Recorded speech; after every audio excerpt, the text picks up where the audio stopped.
Yeah! You thought you were going to be watching Inkling vs. Bendy, although realistically not, because I do this every time. But it is I, Combo Breaker, here to plug my Discord. Yeah, if you didn't already see this coming, I'm here to talk about my Discord. Please give me a link to it in the description down below, and I really hope you guys join. It's a lot of fun in there. You can submit fan art for the next episode, you can suggest matchups, get hints for what the next fight's gonna be. Honestly, you can just talk to me, send memes, it's a whole lot of fun in there. I hope you guys join, and without further ado, let's get into this inktastrophie of an episode. Step inside my twisted world, where heroes will collide. Villains are the only evil, there are no fucking sides. Every match will test their stats, every loss and win are weighed. Any chance they thought they had could all end up in vain on Combo Breaker. Nothing beats drawing with a good old pencil and nice white paper. And then coloring it with a beautiful sharp colored pencil. Oh yes, that shit is beautiful. Are you done having a nerdgasm about your pencils? Besides, everybody knows it's all about that paint. You made some really cool shit with that. Just ask Akuma. Well, it's not exactly paint, more the blood of his brother, but, you know, to be honest, the only good thing to come out of paint is today's combatants. The Inkling, the adorable ass kicker from Splatoon, and Bendy, the dancing ink demon from Joey Drew's studios. In the first age, in the first battle, when the shadows first lengthened, one stood, burdened by the embers of Armageddon, her soul blistered by the fires of hell, and tainted beyond ascension. She chose the path of perpetual torment. In her ravenous hatred, she found no peace, and with boiling ink, she scoured the umbral plains, seeking vengeance against the Dark Lords who had wronged her. She wore the crown of the Night Sentinels, and those who tasted the bites of her brush named her the Inkling. What the fuck was all that about? We're talking about the Inkling, not Doom Guy. You know, I'm pretty sure even Doom Guy would be disgusted by the Inkling. Really? Why would the big scary destroyer hell be scared by a cutesy little squid girl with a squirt gun? Well, the Inkling has an arsenal big enough to rival his, and she quite literally shoots pieces of herself at her opponents until they fucking explode, and then she swims in their bodily fluids that are all over the ground. I really didn't want to think about that. Excuse me while I go contemplate my life and probably vomit a little bit.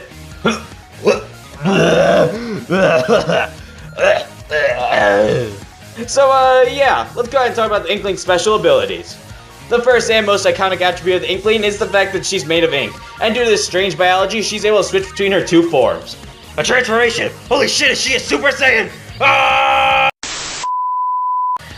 Anyway, the Inkling has two forms that she can freely switch between. The first form is her kid form, where she can run, jump, and use her weapons, just like any good FPS character can. But slightly cooler than her first-person shooter form is her squid form. In this form, she can hide in pools of her own ink, refill her ammunition, swim at high speeds, and she can even swim up walls if they're covered in her own ink.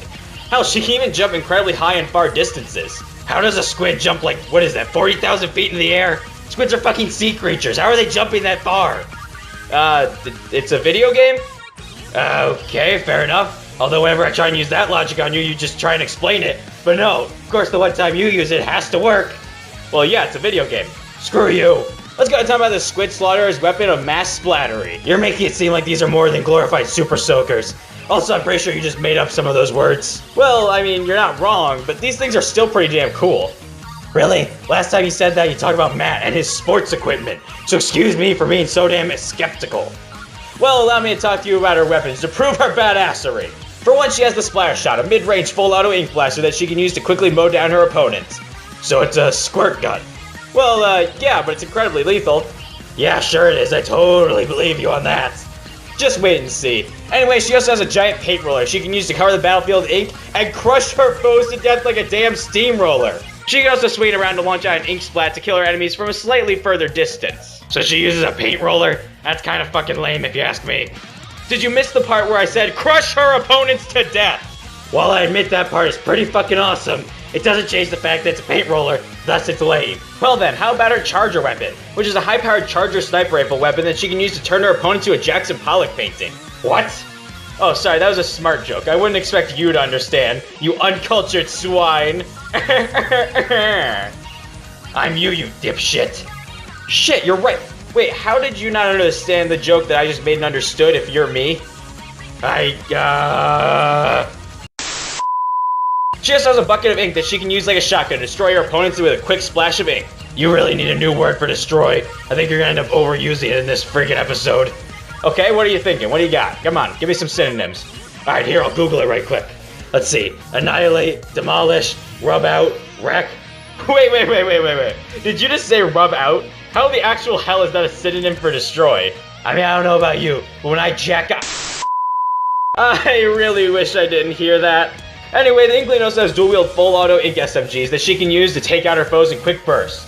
Unfortunately, these things kind of suck at further ranges. All this stuff kind of sounds like your standard Call of Duty guns, just more childish. Well, I mean, you're kind of right, but unlike Call of Duty, the Inkling is adorable and Splatoon is fun. I feel like you just pissed off half your viewers. I'm sure it's fine. Definitely won't lose half my subscribers for that comment. Anyway, the Inkling can also wield a big paintbrush that she can swing around like a sword. And it can even hit people a bit further away with the fact that it does this little paint slosh thing when you swing it. Now, if only it had that kind of range in Smash Brothers. I can't tell you how many times I would have beaten a Pichu if her damn side smash had slightly longer range. You can't beat my Pichu even if they buffed Inkling's side smash. No one likes you. The Inkling also carries the blaster, which fires a blast of condensed ink that travels a short period of time before exploding. Kind of like a grenade launcher, but with less distance. Or if she's feeling more like the Terminator, she can always bust out the Splatling gun. My personal favorite weapon in her arsenal. What's the Splatling gun? A big fucking minigun of ink. She can use it to mow down all of her enemies Terminator style. Oh god, this weapon is so much fun. It's also terrible, but damn it is it fun.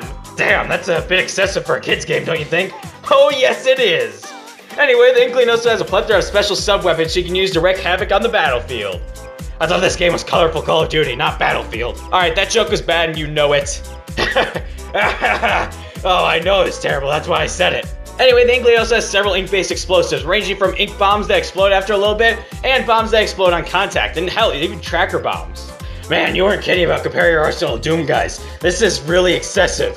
Oh yeah, and there's even more. She can throw down a sprinkler of ink that does heavy damage to anything in the vicinity as it rains down ink in that area. She also throws down these ink mines that blow up when you step on them, causing you to go kaboom as you get soaked in her ink. That is if you live through the blast, which is incredibly unlikely, saying as though this thing can tear apart an Inkling like Doom Guy tears apart demons. Ow, that's actually really violent. Oh, and in case you thought the walls were safe, they're not, because guess what? She can attach bombs to those walls that explode as someone goes by, taking them out Gears of War style. Wow, so you can't fight her, and you clearly can't walk around safely. Is there an option for running away from this girl?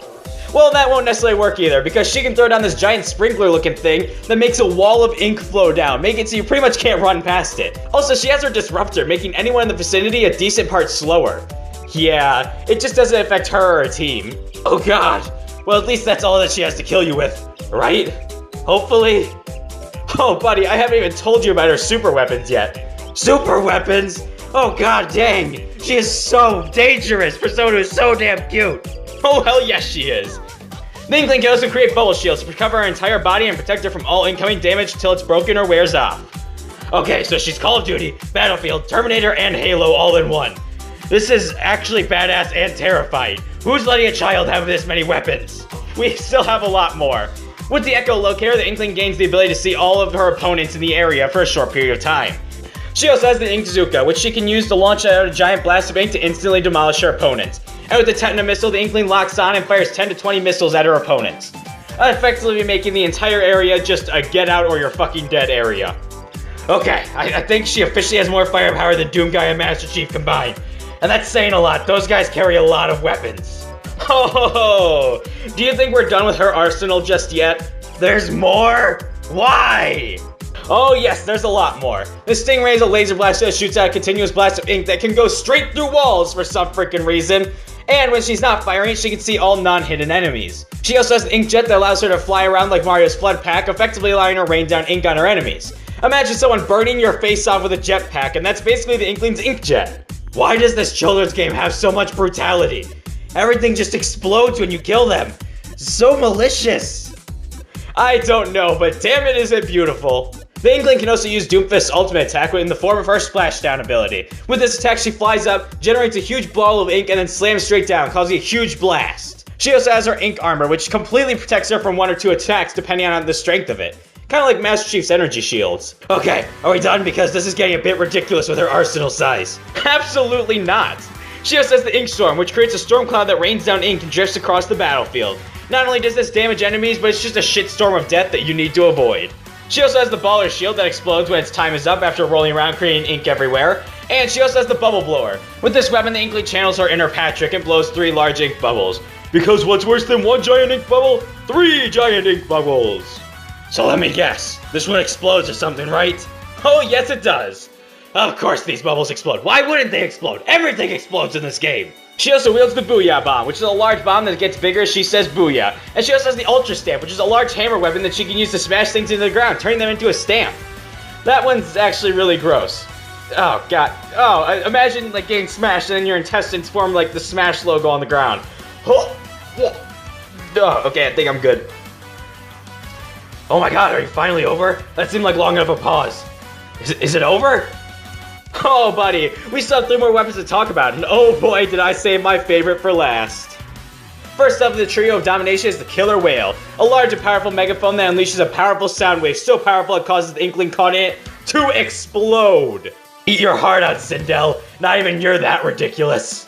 The next amazing weapon of the trio is the Kraken. With this ability, the Inkling can transform into a large Kraken to bulldoze through her opponents, crushing them and splatting them with ease. Alright, that one's actually kind of kick-ass. But why doesn't she use this transformation all the time? Oh, because our adorable little ass kicker here suffers from Overwatch Syndrome. Overwatch Syndrome?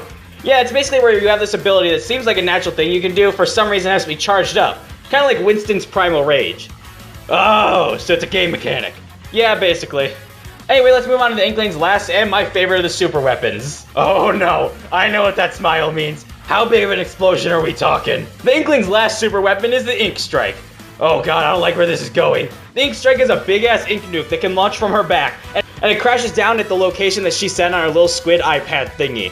When this thing hits the ground, it creates a huge spiraling explosion of ink that expands out, consuming everyone caught in it, leaving them even more dead than the Plants vs. Zombies Garden Warfare 2 servers. Wow, that's really dead. Like, really fucking dead. Oh, yes it is. Now, do you remember when I said the Inkling's weapons are super lethal? Yeah, it wasn't that long ago. I have to say I disagree, but, you know, again, they're just squirt guns full of ink. Allow me to prove you wrong right here, right now with her feats. The Inkling's weapons are strong enough to smash open wooden crates with ease. Pathetic. They can also splat Octolings and Inklings in just a few shots of their weapons. But even more impressively is the fact that the Inklings can shoot giant metal rocket fists with enough force to completely redirect them.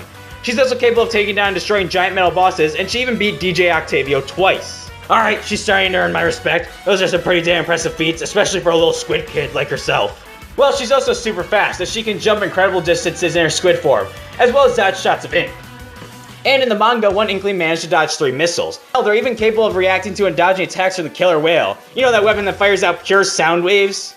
She's also durable enough to survive shots and blasts from their own weaponry, as well as falls from incredibly high distances. Alright, I'm starting to see why you love these guys so much. The Inkling's also a master tactician, as she's constantly in 4 vs 4 battles for fun. She's got tactical training in both stealth and combat. She's straight up fought in wars against the Octolings, plus she's a master of several different types of weaponry. But all that being said, the Inkling isn't perfect. She's still a kid and all of her weapons do use the same ammo source, so she needs to play it incredibly smart to conserve ammo so that she has the right time to go refill. You know, for such a huge arsenal, you'd think she would find a way to use other sources of ammunition. Even Doom Guy carries around several types of ammo. Yeah, but even with those flaws, the Inkling's still ready to splat some bitches, take some names, and looks so damn adorable while she does it.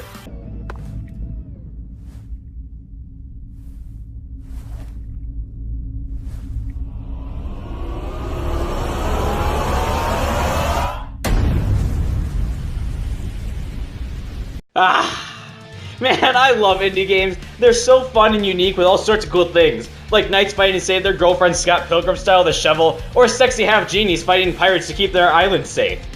Yeah, but we aren't here to talk about those beloved characters, and we're definitely not here to talk about Shantae again. We're here to talk about a different indie character. Oh yeah, a new indie rep who's super popular and recently got their game ported to the Switch.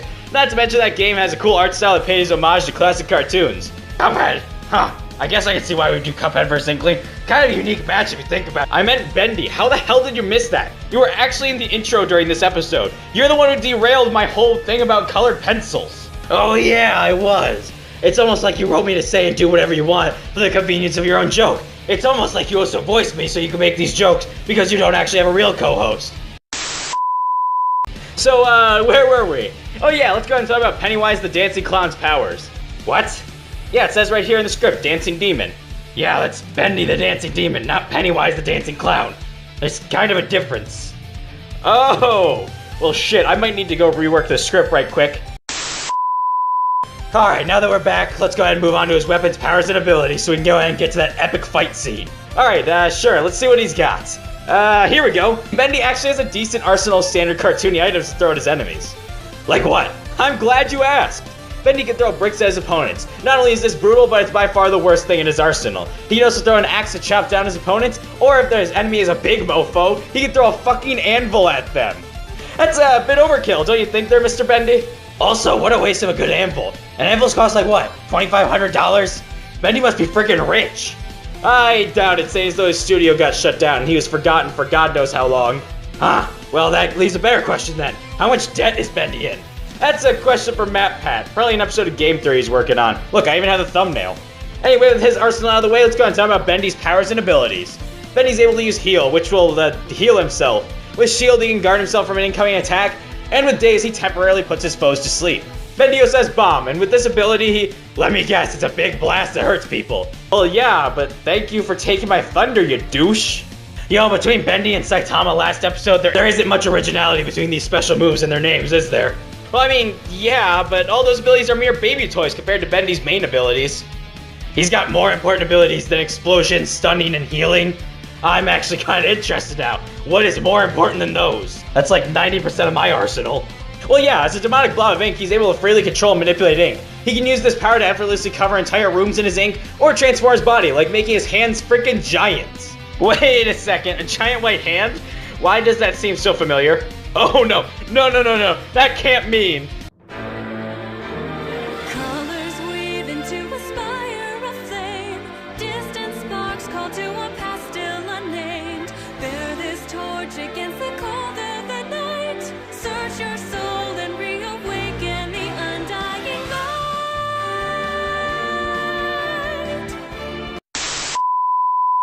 On top of that, the more ink he has, the stronger he gets. A creature who can manipulate ink, covers rooms in it, gets stronger with the more ink they have. You know, no wonder we put him up against the Inkling. I know, right? These two are practically made to fight each other. Anyway, Bendy also has 2 transformations that he can use to increase his overall power. Oh my god, Bendy's a Super Saiyan! Can you stop trying to turn into a Super Saiyan on camera, please? Thank you.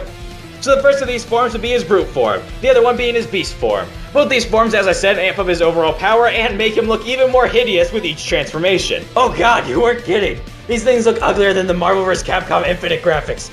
Oh, gave flashbacks to Chun-Li's face. Get it out of here, kill it! Kill it with fire! Yeah, he's pretty damn hideous, I could agree. So let's talk about his feats, and surprisingly Bendy has quite a few. Bendy's strong enough to break apart giant metal pipes with his beast form. Haha, good luck getting around now, Mario. You stupid piece of shit, always letting those damn forward aerials. Ah! We're just gonna move on. Bendy should be able to scale to people like Sam, who can break through huge metal doors. He can also throw anvils over his head while running, plus he can tear apart a boat Scrooge McDuck style. I'll even manage to go all Eddie Riggs on the projectionist and completely decapitate that son of a bitch. That's actually pretty damn impressive for a forgotten cartoon character. But buddy, we're not talking about Felix the Cat here. Oh, low blow. Felix the Cat, no one remembers him. Anyway, Bendy's actually decently fast as well. He's capable of outrunning a sentient taxi and even capable of keeping up with people running in fear. So, well, we make the incredibly generous assumption and say that this guy is running at the same speed as Usain Bolt, the world's fastest runner. This means that Bendy could move at speeds of about 27.8 miles per hour. That seems like an incredibly generous assumption to say that this animator is that fast. I mean, I highly doubt Walt Disney can run at 27.8 miles per hour. Well, I mean, Bendy can also outrun a taxi. If we compare it to the world's fastest car in 1929, which is when this game takes place, this means that Bendy would be capable of running at 119 miles per hour, and he outran it effortlessly. So, I mean, I guess the whole Usain Bolt thing was an unnecessary thing, and probably just a way to pad out Bendy's analysis, because it's nowhere near as long as the Inklings. Wow, self-aware humor. Alright then, I guess touche, if he can outrun a taxi, I guess the whole Usain Bolt thing can be overlooked. Bendy's also pretty durable. He can survive several shots from a Tommy gun. He can run through walls effortlessly without taking any damage, and due to his body being made of ink, doing physical damage to him can be a bit tricky, as seen by the fact that, you know, you can shoot him and he seems to still be running. On top of that, Bendy is decently smart, as he's clever enough to jump scare Henry. But at the same time, we never really see him do much more other than jump scare Henry and fight a few people like the projectionist. So there isn't much in terms of intelligence. Yeah, I mean, he chooses a jump scare rather than go for the kill most of the time. So he's pretty dumb. Just like Pennywise. If you would just kill him right there, the whole debacle would be over. You wouldn't risk dying. Yeah, and his stupidity leads us into Bendy's weaknesses. Besides being far inferior to Cuphead, Bendy does have a few weaknesses of his own. Bendy requires a large amount of ink to stay at his top strength, and on top of that, if you destroy his ink machine, he won't have any way of coming back from the dead. And by far, his stupidest weakness is if you show him the end too many times, he dies. Then again, I felt the same way at the end of Infinity War, so I can't really judge. Spider-Man! Anyway, Bendy is one demon you don't want to make a deal with. That's Cuphead's tagline, you dipshit!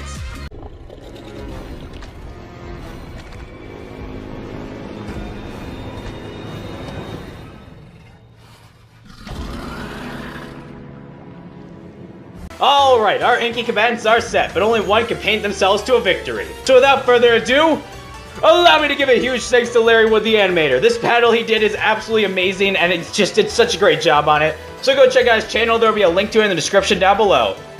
And allow me to give even more thanks right here, because I'm just going to get these out of the way, because I have so much fan art to show off. I want to give a huge thanks to Ghost House Boy for not only making a whole bunch of really cool fan art that you'll probably see on the screen at some point in here, but also for making that fake Game Theory thumbnail.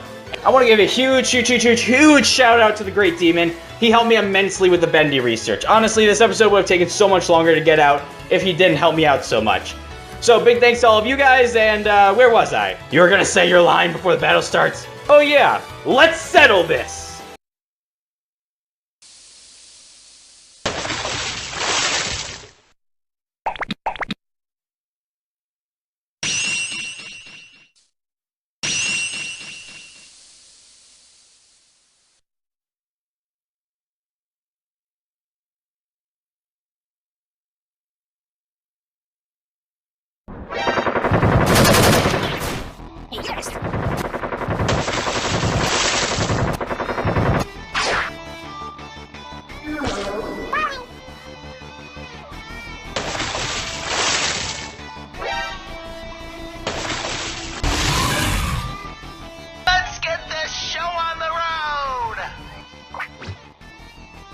Are you ready?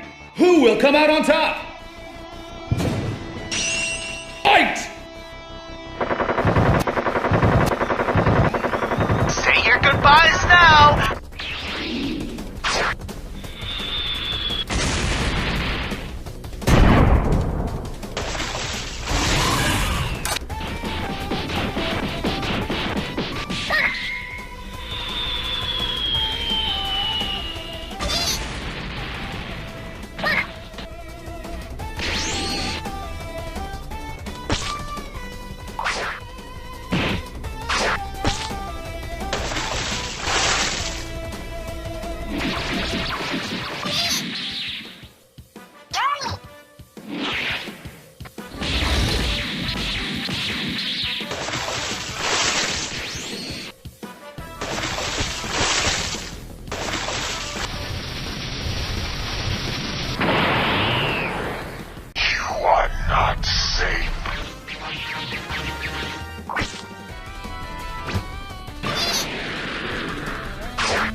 Holy shit, he just got eviscerated.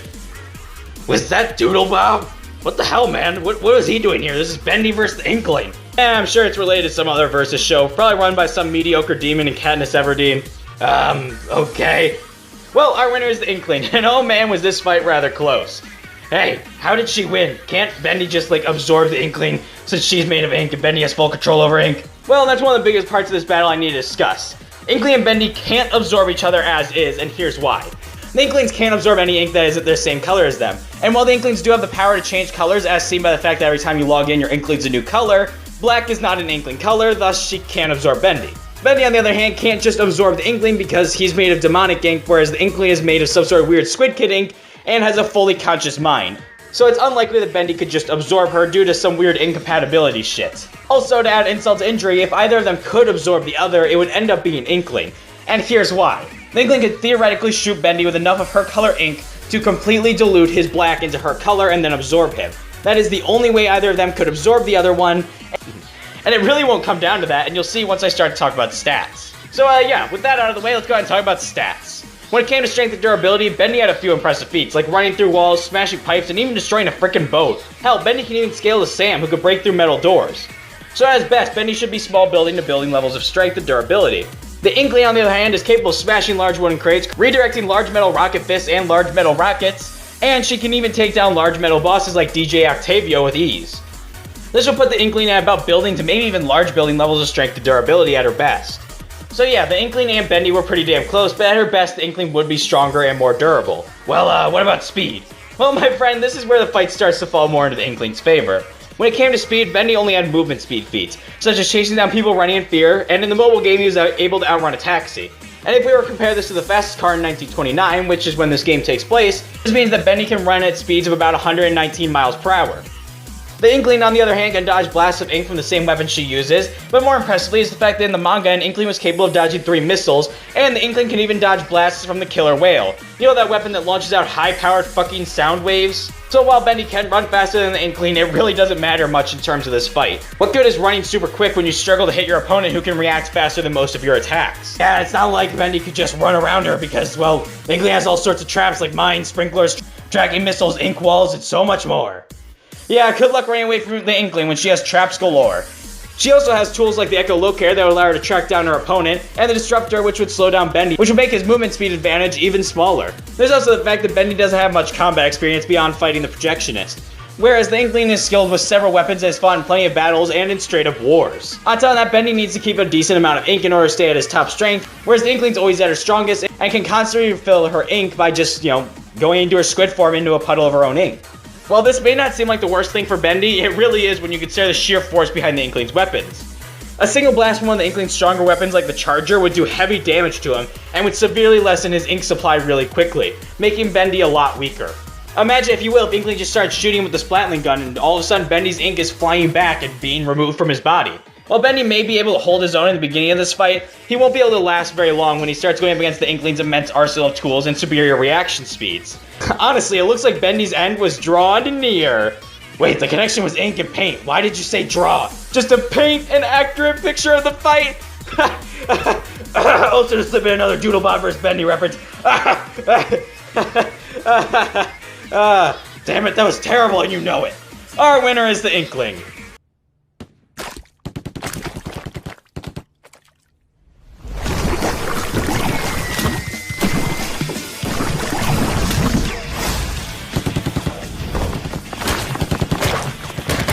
Next time on Combo Breaker!